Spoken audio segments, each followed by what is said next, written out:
Good afternoon, everyone. Welcome to Sundays at Summit Health. Today, we are going to be talking about how to maximize your Whoop data. Whoop, if you're not familiar, it looks like this. It is a wearable fitness tracker that helps measure various metrics related to your health and fitness, such as your heart rate variability, your sleep, your recovery, things like that. Um, there are other devices as well, like an Aura Ring is another very similar, very popular one. And a lot of these metrics you can also get from something like an Apple Watch or a Fitbit. They don't all quite look the same, but the idea is generally the same. And that's what we're going to be talking about today is just how do we use this data to help us, and what are maybe some scenarios where having so much data might actually hurt us. By analyzing it properly, we can gain insights into our body's performance and help optimize our training and our recovery for better results.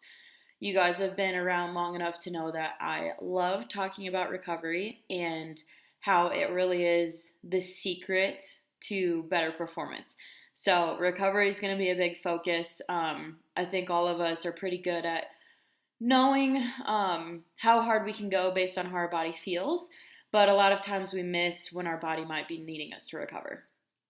We're going to cover three sort of areas today. One is just understanding what the metrics are. So we all know what a heart rate is, we all know what sleep is, but heart rate variability or recovery, strain, what do those things mean? So we'll kind of define those. And then we'll talk about using the data, so using the Whoop app and how to make the most of the app. And then we will finish up with actually taking action using the data in the app. So to start off, the first step to maximizing our Whoop data is to understand the metrics that it measures. So I'm just going to take you guys through some of the key metrics that it measures. What's cool and what I like about Whoop is that you can optimize it and change it to see the data that you want to see and the correlations you want to see. But we're just going to cover the 5 that are on everyone's Whoop. So the first one is heart rate. This is just the number of times your heart beats per minute. It gives an indication of your cardiovascular fitness level to an extent, and the intensity of your workouts. So when you go to the doctor and they take your heart rate, what they're trying to see is how fit you are. Your resting heart rate, so when you're just sitting down, you're calm, you're not walking, you're not working out or anything like that, you are just sitting and calm, or even sleeping, your heart rate is going to be the lowest it needs to be. And the reason that a lower resting heart rate is an indicator of fitness is because every time your heart pumps, it's helping move blood around your body. So the less your heart needs to pump, that means the stronger each pump is. And your body is able to circulate the blood with less work from the heart.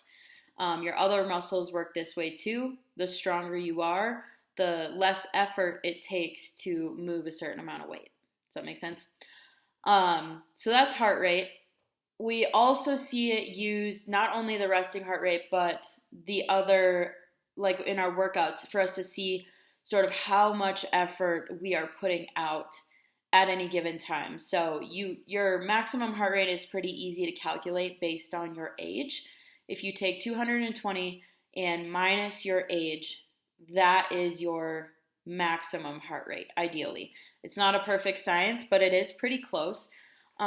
So Whoop can help measure how close are you getting to that maximum heart rate and how long are you spending in those zones, and that will help measure the intensity of your workout. Heart rate variability is another thing that is measured on Whoop, and this is probably the hardest one for people to understand. The only reason that I understand it is because I took a biofeedback class. Most people have not taken a biofeedback class, and this number doesn't really mean anything to them. As far as your heart rate and your resting heart rate, we want to see that over time moving down HRV, or heart rate variability, is the opposite. We want to see that number move up. What heart rate variability is measuring is the time between your heartbeats. So if you are wearing a device where you can see your heart rate, or if you're easily able to find it on your wrist, take a deep breath and pay attention to the changes in your heartbeat.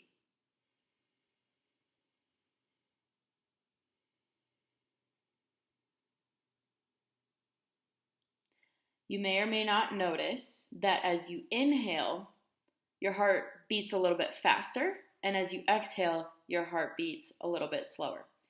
Try it again, pause this and try it again if you weren't able to feel that the first time. Not everyone can feel it, and that's okay.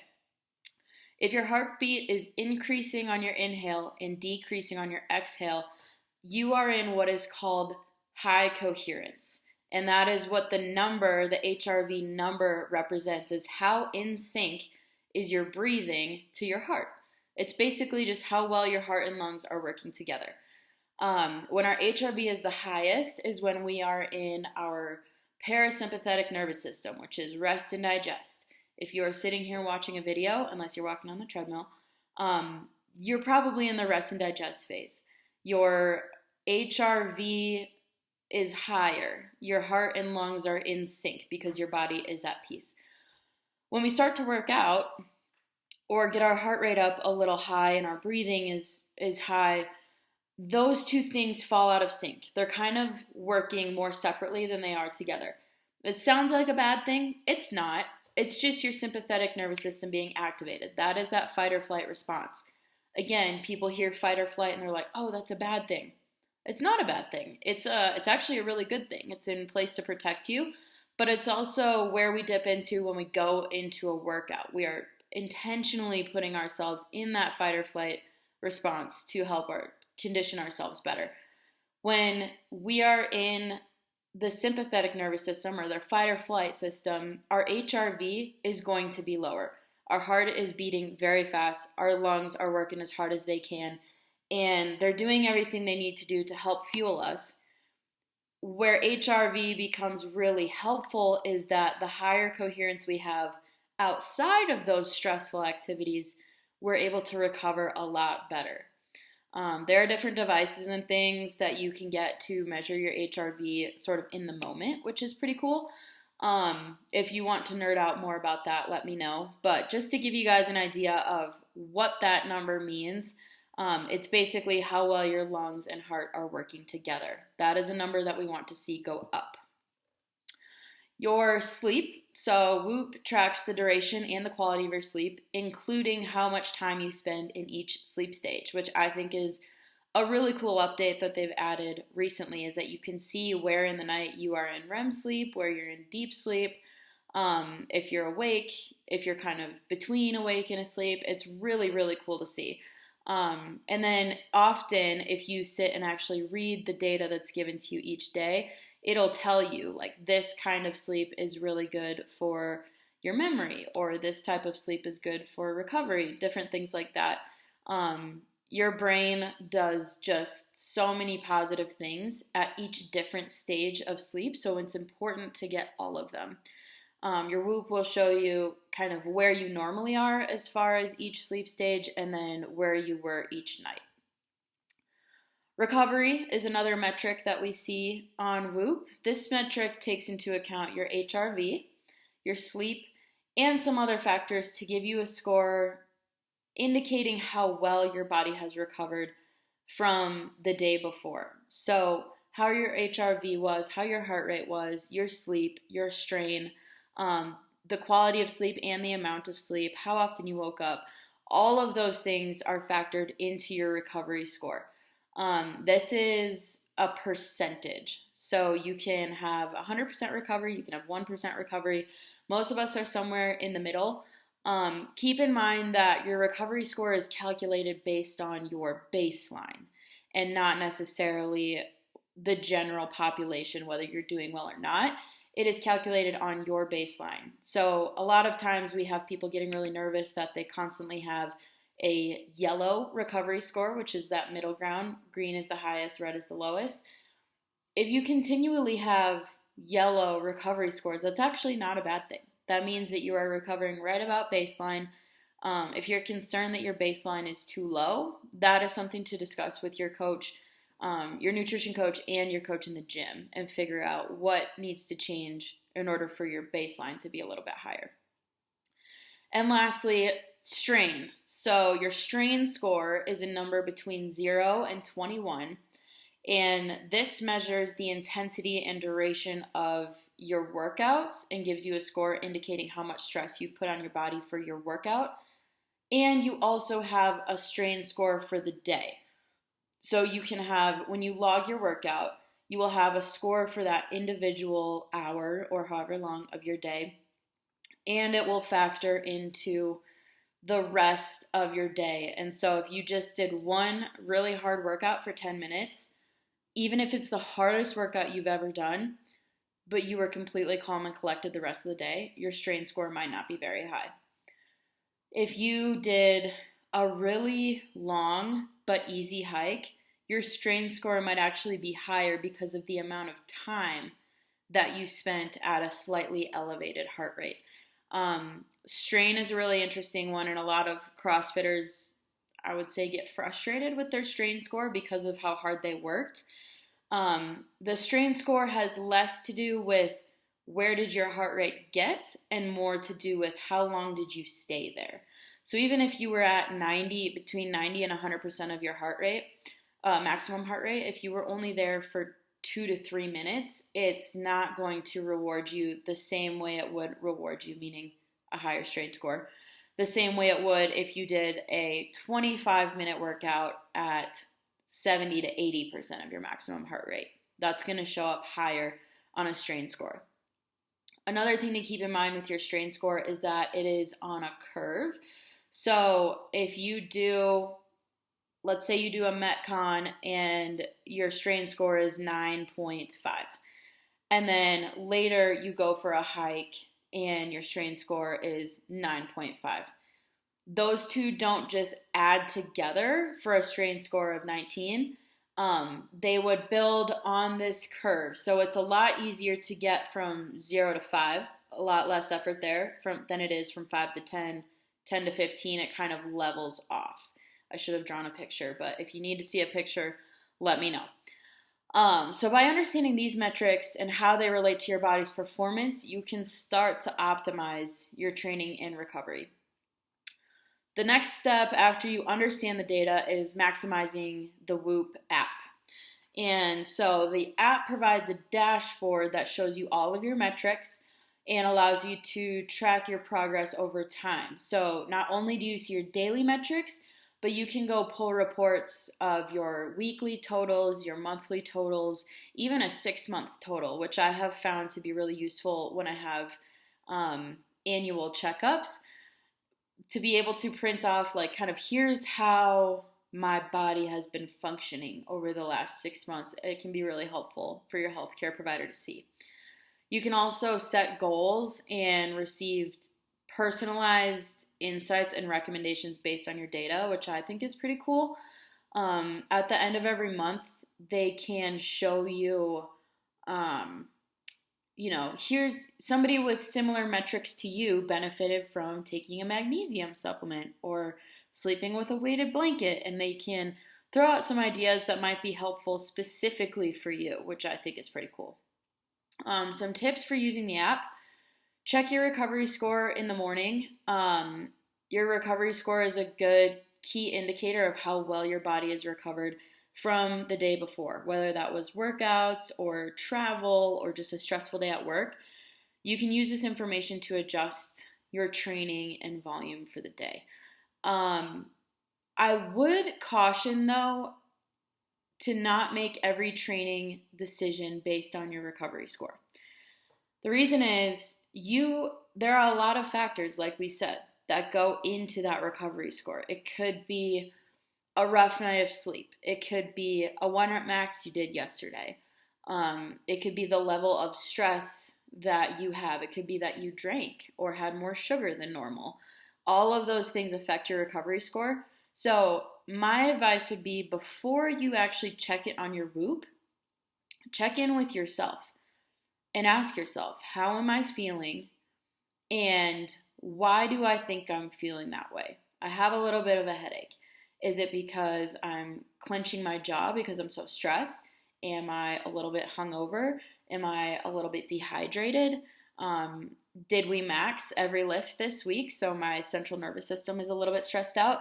There can be a lot of reasons for it. And so check in with yourself and then check your recovery score and see what that's telling you. If you have one day with a 15% recovery and it's pretty low, but generally you feel good, you don't need to skip your workout or scale the intensity just because your Whoop says that your recovery was low. Same thing on the other side, where just because you have an 85% recovery, if you wake up and you are super sore and your body is asking for a rest day, you might still need to take a rest day, even if you got an extra hour or two of sleep that contributed to that positive recovery score. The way I would use recovery score to adjust your training intensity and volume is if there are patterns. So if you have 3 days of a red recovery in a row, that might be a good enough reason, even if you feel okay, that might be a good enough reason to take an extra rest day that you weren't planning on. Same thing the other way. If you are having multiple days in the green and your body says it's ready to go, that might be the time to start pushing through and finding new depths. Another great way to use the app is to set goals. So you can set goals for various metrics such as your sleep or your strain and use these goals to stay motivated and on track of your progress over time. A lot of us have a goal of we want to get 8 hours of sleep or we want to work out 5 days a week. What's cool about using the goals on Whoop is that you can, sleep is just really obvious, right? Like that metric is just there and you either did or didn't sleep that amount of time. But what I like about setting a strain goal is that if you are traveling or your schedule is a little bit off, it rewards other kinds of movement. So just because you couldn't get to the gym 5 days a week like you set your goal for, if you were at the airport all day and you walked for an hour around the airport, that can get your strain high enough to still be able to hit your goal, which I think is pretty cool. Another great way to use it is to review your sleep data. So Whoop provides detailed information about your sleep, including how much time you spend in each stage, like we've talked about. This information is just really nice for optimizing your sleep habits for performance. So if there is a certain time in the morning where your body goes into that lighter sleep, that might be a good time to set your alarm for because it's going to be a little bit easier to get up when you're in a light sleep cycle than when you're in a deep sleep. Another one is seeing how far into your sleep cycle your REM sleep and deep sleep usually occur, and that might help you dictate smarter bedtimes so that you can get enough of those really restorative sleeps. And lastly, using the strain coach. And this is one of my favorite metrics that Whoop has. The strain coach is a feature in the Whoop app that provides personalized recommendations for how much strain you should be putting on your body each day. So it'll give like an optimal number for you to hit as well as an optimal range, which I really like. The reason I really like this is I'm sure a lot of you, like me, don't mind doing a little bit of extra work at the gym. It's fun. Doing a little bit of extra lifting beforehand or staying and doing some conditioning or accessory work afterward is really, really worth the time a lot of the time, and that's how you get better in the gym is what you're doing outside of class. What I love about the strain coach is that I'll be able to look and say, my body maybe has had enough for today. So me continuing to do this conditioning workout, this 45-minute conditioning workout, even if it's not that hard, my body might not be primed today to take on that extra work, which means I'm not going to get as much out of it as I could, and it could be doing more harm than good. Same thing on the other side. Let's say you finish your CrossFit class and you see your score, your strain score for the class, and you're still below your optimal strain range for the day. that might be the time where if you have, an extra 30 minutes, even 10 minutes after class, you can add in a little bit more because you have the time and your body has the capacity to do it. Lastly, we're going to talk about, and we've already mentioned some of this, but taking action on this data. So the third step, we've gone through understanding the data, how to use the app, and now the third step is just putting into practice. Knowing your metrics doesn't make you any healthier. You downloading MyFitnessPal does not make you eat within your calories. You paying a CrossFit membership does not make you any fitter. You have to do something with it. And knowing all of your data on your Whoop, again, doesn't do you any good if you don't do anything. So use this information to make informed decisions about your training and recovery, but don't forget your body's natural intuition. I would bank on that first. What is your body telling you that it needs? And if it is constantly different than what your Whoop says, that might be the time to have a discussion with your coach about, here's how my body's responding. I physically feel fine. Where's the balance here? Some examples of how to take action with your Whoop data. Like we had talked about, adjusting your training volume and intensity based on your recovery score in your strain coach recommendations.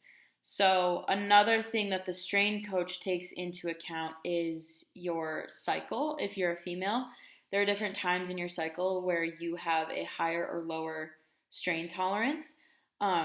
Being aware of those cycles as well as where you're at in each training cycle, where you're at in each training week, will tell you, can I do a little bit extra today? Should I maybe go a little lighter in the workout today, but I can still go? Or am I really needing a rest day? It's been 4 red recovery days in a row. My sleep isn't doing very well. My body actually might benefit more from having those 2 hours back and getting some extra sleep or doing some sort of recovery protocol. The opposite is also true. If you're doing a heavier workout and those weights are a little bit heavier than you're normally used to seeing, but you've had a super solid week and you're well recovered, that would be the day to give that a shot. Using your sleep data to optimize your sleep habits, such as adjusting bedtimes, like we had talked about, or avoiding caffeine in the evening, different things like that. So another feature, I guess, that I didn't mention with sleep is that each day when you wake up, there's a sleep journal waiting for you, and it asks you about things that happened the day before. Did you see the chiropractor? Did you eat fruits and vegetables? Did you have caffeine? How much? When? And you can customize that journal. I think there are over 100 things that you can add, but you can customize that journal for you, and then in your monthly report, it will tell you how each of those things affected you. So if I slept with a weighted blanket, my recovery was on average 2% higher than it normally is. Doesn't sound like a big deal, but if you are tracking, 10 to 15 of these 100 metrics and you're able to optimize all of them, and it's a 2% difference, then that's 30% added to your regular range, which I think is great. So using the sleep journal and actually taking its advice has been very helpful. Identify patterns in your data, which we had talked about, such as how your HRV changes. Is it consistently going up over time? Is it related to, if you had a low HRV day, was that a more stressful day, or did you change something in your diet that might be contributing to lower HRV or a higher resting heart rate? And lastly, use your Whoop data to identify areas for improvement with your health and wellness, such as increasing daily activity. You might think that you do a good job because you go to the gym every day. Like we said, the Whoop data doesn't necessarily reward short, fast workouts. So if you are somebody who goes to a CrossFit gym every day, it might indicate that, get outside for a walk or park a little bit further away from the grocery store, things like that. You might need to just increase your movement overall, even if you think you are already doing a good job. Or the opposite, you might be overdoing it and not knowing that. Other lifestyle factors it could affect are like alcohol and sugar intake. Those are two that I've noticed when I have a lot of processed food or I have alcohol. My recovery score is usually really low, which means my body is just not recovering very well from ingesting those things. And not that you need to cut them out completely, but it is good to know that if you have a competition coming up or a more stressful week coming up, to alter those diet things or those lifestyle things to put yourself in a position to still recover well regardless of the circumstances. In conclusion, Whoop provides a wealth of data about your body's performance and can help you optimize your training and recovery for better results. By understanding the metrics, using the Whoop app, and taking action on the data, you can maximize the use of your Whoop data and achieve your health and fitness goals. Your body's own intuition and being able to listen to your body must come first, though. If that is something you have a hard time doing, I would recommend holding off on taking in external data and start tuning into how your body feels and listen to that first, and then let these tools kind of help guide the nuances. Thank you guys so much for listening. I hope you have a great rest of your day, and I'll see you at the end of the month.